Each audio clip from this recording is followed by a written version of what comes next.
Kumusta sa lahat? Ako si Dr. Dra Ligaya Santos. Ngayon ay susuriin natin ang paksang mga lihim ng buhok. Paano gamitin ang langis ng niyog upang labanan ang uban at ibalik ang kumpiyansa. Maligayang pagdating sa aking channel. Kumusta po kayong lahat? Naranasan niyo na bang tumingin sa salamin tuwing umaga at makita ang parami ng paraming puting buhok? Bagaman ang mga puting buhok na ito ay tanda ng panahon, ng mga taon ng pagpupunyagi para sa pamilya, minsan ay nagdudulot din ito ng lungkot at lihim na kawalan ng kumpiyansa. Maaring pakiramdam ninyo ay tumatanda na kayo, hindi na kasing bata at kasing sigla tulad ng dati. Ninais nyo na ba na sana'y may mahika na makakatulong sa inyo upang maibalik ang inyong makintab na itim na buhok? Isang buhok na hindi lang itim kundi malakas din mula sa ugat hanggang dulo at ligtas nang hindi gumagamit ng masasamang kemikal? Kung ang sagot ninyo ay oo, ang video na ito sa aking channel ay ang mahalagang regalo na nais kong ibigay sa inyo.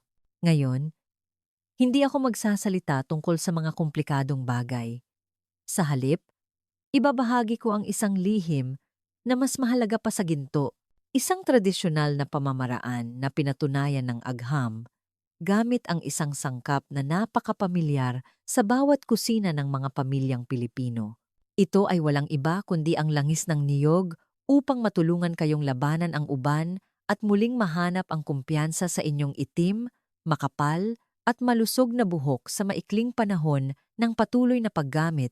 At bago tayo magsimula sa kahangahangang paglalakbay na ito, pakiusap, bigyan nyo ng like ang video na ito at pindutin ang pulang subscribe button sa ibaba. Ito ay libre ngunit ito ay isang napakalaking pinagmulan ng motibasyon para sa akin upang ipagpatuloy ang pagbabahagi ng mga kapaki-pakinabang na kaalaman upang mas maging malusog at maganda ang inyong pamilya. Taos-puso akong nagpapasalamat sa inyong pagmamahal.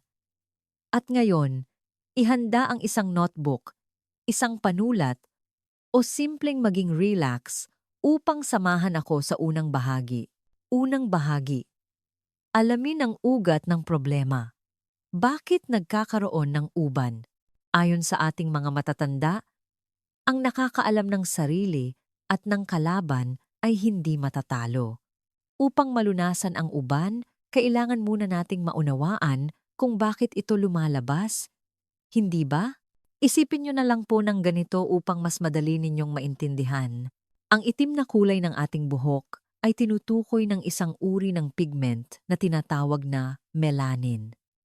Ang melanin na ito ay ginagawa ng mga cells na tinatawag na melanocytes na matatagpuan sa ilalim ng ugat ng buhok. Kapag tayo ay bata pa, ang mga cells na ito ay napakaaktibo, patuloy na gumagawa ng melanin na nagpapanatili sa ating buhok na itim at makintab. Ngunit dahil sa maraming dahilan tulad ng edad, matagal na stress, kakulangan sa nutrisyon, o genetic factors, ang mga melanocytes na ito ay unti-unting nagiging tamad, humihina, at gumagawa ng mas kaunting melanin.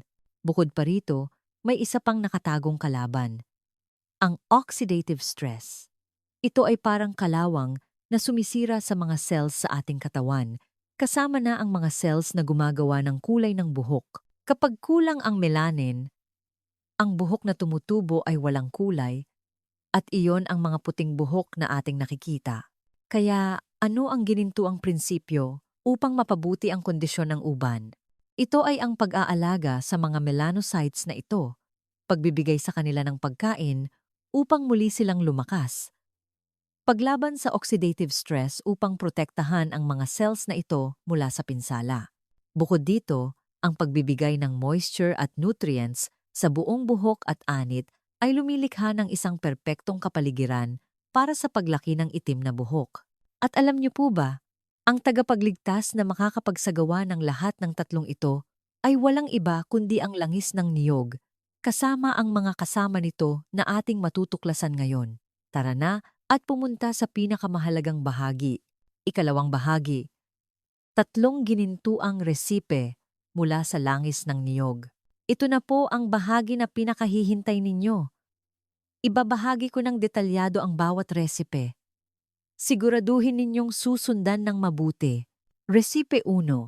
Langis ng niyog at sariwang kalamansi, isang sariwang simula.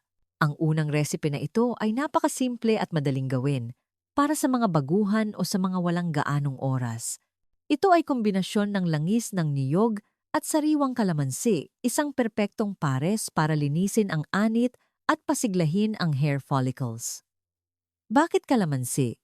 Dahil ang kalamansi ay naglalaman ng maraming vitamin C at citric acid.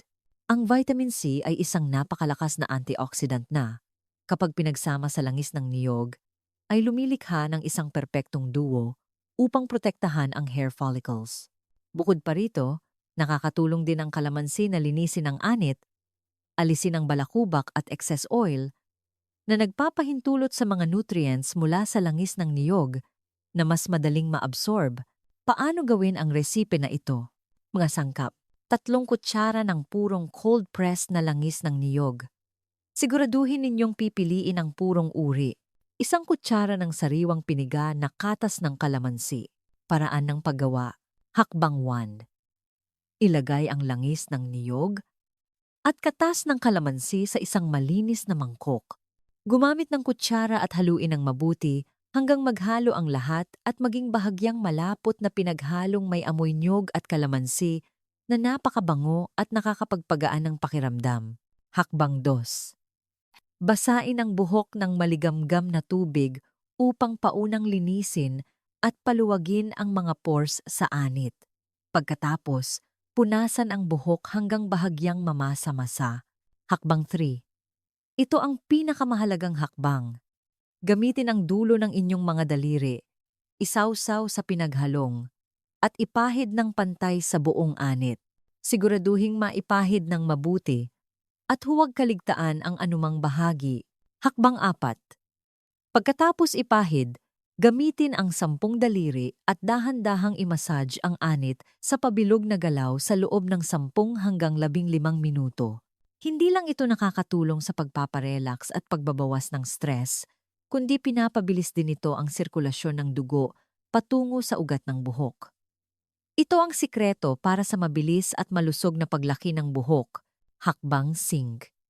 Pagkatapos ng masahe, ipahid ang natitirang pinaghalong sa haba at dulo ng buhok. Pagkatapos, gumamit ng maligamgam na tuwalya o shower cap upang balutin ang buhok sa loob ng 45 minuto hanggang 1 oras. Hakbang 6.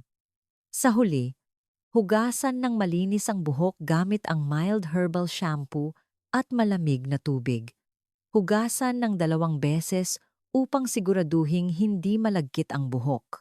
Sa resipe na ito ng sariwang simula, patuloy na gawin ng 2 beses bawat linggo.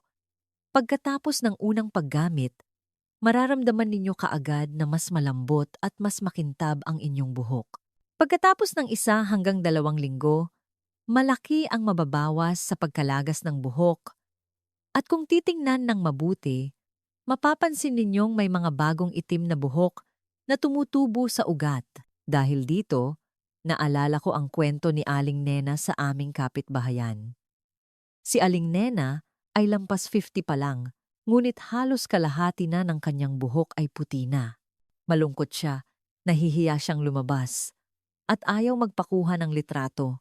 Sinubukan din niya ang iba't ibang hair dye sa salon, ngunit pagkatapos ng kalahating buwan, lumalabas ulit ang puting buhok. At ang kanyang buhok ay nagiging tuyo, malutong, at nalalagas. Kaya, ibinigay ko sa kanya ang aking homemade langis ng niyog at itinuro sa kanya ang recipe na ito gamit ang kalamansi. Sa simula, nag-aalangan siya, ngunit dahil madaling gawin at mura ang mga sangkap, sinubukan niya. Lumipas ang 1 buwan. Nang magkita kami muli, sobrang nagulat ako. Ang buhok ni Aling Nena ay mukhang mas makapal, makintab, at lalo na sa bahagi ng ugat. Ang bagong itim na buhok ay halos natakpan na ang lahat ng puting buhok. Pinaghahawak niya ang kamay ko. Paulit-ulit na nagpapasalamat, sinasabi na mula nang gawin niya ito. Pakiramdam niya ay bumata siya ng 10 taon mas kumpiyansa, at mas masaya sa buhay. Kita ninyo po? Minsan, ang mga milagro ay nagmumula sa pinakasimpleng bagay. Ang kwento ni Aling Nena ay ang pinakamaliwanag na patunay, kaya kung ang unang resipe ay maganda na, ang ikalawang resipe na ito ay mas malakas at mas malalim, lalo na para sa inyong may matagal ng uban. Ipagpatuloy natin ang pag-aaral. Resipe 2. Langis ng niyog at amla powder. Paggamot sa pagbabalik ng pigment. Narito sa aking kamay ang amla powder o tinatawag ding Indian gooseberry powder. Ito ay isang superfood para sa buhok na ginagamit ng mga Indian sa loob ng libu-libong taon upang mapanatili ang itim at makapal na buhok hanggang sa pagtanda. Bakit napakahiwaga ng amla?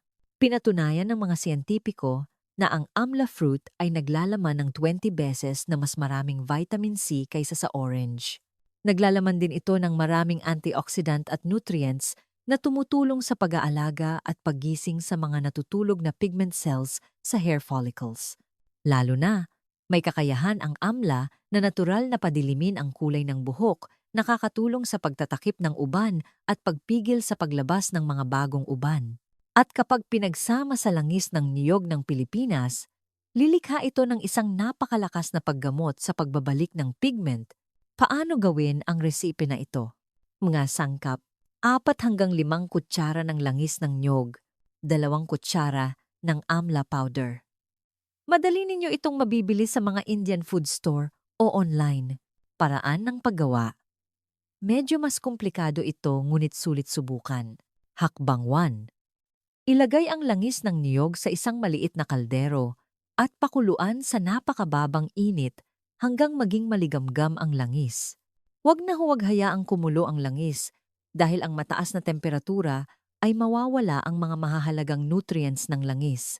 Hakbang 2. Kapag maligamgam na ang langis, dahan-dahang ilagay ang amla powder habang patuloy na hinahalo upang hindi mamuo ang powder. Hakbang 3. Ipagpatuloy ang pagpapakulo at paghalo ng dahan-dahan sa pinakamababang init sa loob ng 5 hanggang 7 minuto hanggang maging maitim na kulay kape ang pinaghalong at magkaroon ng kakaibang bango. Pagkatapos, patayin ang apoy at hayaang lumamig ng lubusan ang pinaghalong. Hakbang 4. Katulad ng nakaraang resipe, ipahid ng pantay ang pinaghalong sa anit at sa buong buhok. Pagtuunan ng pansin ang pagmamasahe ng mabuti sa ugat ng buhok. Hakbang lime. Ngayon, mas matagal nating babalutin ang buhok, mga 1 hanggang 2 oras, upang magkaroon ng sapat na oras ang mga nutrients mula sa amla na maabsorb ng malalim. Hakbang 6. Hugasan ng malinis gamit ang herbal shampoo. Dahil may kulay kape ang pinaghalong ito, tandaan na banlawan ng mabuti hanggang sa maging ganap na malinaw ang tubig. Sa paggamot sa pagbabalik ng pigment na ito, inirerekomenda na gawin ng 1 hanggang 2 beses bawat linggo. Ito ay isang intensive na resipe na hindi lang nakakatulong sa pagpaitim ng buhok, kundi lumalaban din sa pagkalagas ng buhok, nagpapabilis sa paglaki ng makapal at makintab na buhok sa isang komprehensibong paraan. Para sa mga may maraming uban, mahina, at tuyong buhok, siguradong subukan ninyo ang resipe na ito. Resipe 3. Langis ng niyog at dahon ng curry. Ang lihim mula sa hardin. At ngayon, dumating na tayo sa huling recipe. Isang recipe na may matinding lasa ng sarili nating hardin sa Pilipinas. Ito ay ang kombinasyon ng langis ng niyog at dahon ng curry. Siguro marami sa inyo ang magtataka. Ang dahon ng curry na ginagamit sa pagluluto ay makakapagpagaling din ng uban? Opo, opo. Siguradong makakatulong po. Ito ay isang napaka-epektibong tradisyonal na lihim dahil ang dahon ng curry ay naglalaman ng maraming beta-carotene at amino acids. Ito ang mga mahahalagang nutrients na nakakatulong sa pagpapagaling ng nasirang hair follicles at nagpapasigla sa paggawa ng melanin. Ang regular na paggamit ng dahon ng curry ay makakatulong na pigilan ang proseso ng pagputi ng buhok at ibalik ang itim na kulay mula sa ugat. Paano gawin ang resipe na ito? Mga sangkap. Isang tasa ng purong langis ng niyog, humigit kumulang 150 ml. Isang dakot ng sariwang dahon ng curry. Paraan ng paggawa ng langis ng niyog na may dahon ng curry at amla powder. Hakbang 1. Hugasan ng malinis ang dahon ng curry at patuyuin ng lubusan. Hakbang 2. Ilagay ang langis ng niyog at dahon ng curry sa isang maliit na kaldero. Hakbang 3. Pakuluan sa mababang init, patuloy na haluin. Pakuluan hanggang ang dahon ng curry ay maging maitim, malutong, at ang mga nutrients sa dahon ay lubos ng nahalo sa langis. Hakbang 4. Patayin ang apoy at hayaang lumamig ng lubusan ang langis. Pagkatapos, salain ito upang alisin ang mga dahon. Makakakuha tayo ng isang uri ng hair oil na kulay moss green na napakaganda at mabango. Maaari ninyo itong ilagay sa malinis na garapon, takpan ng mahigpit, at gamitin ng unti-u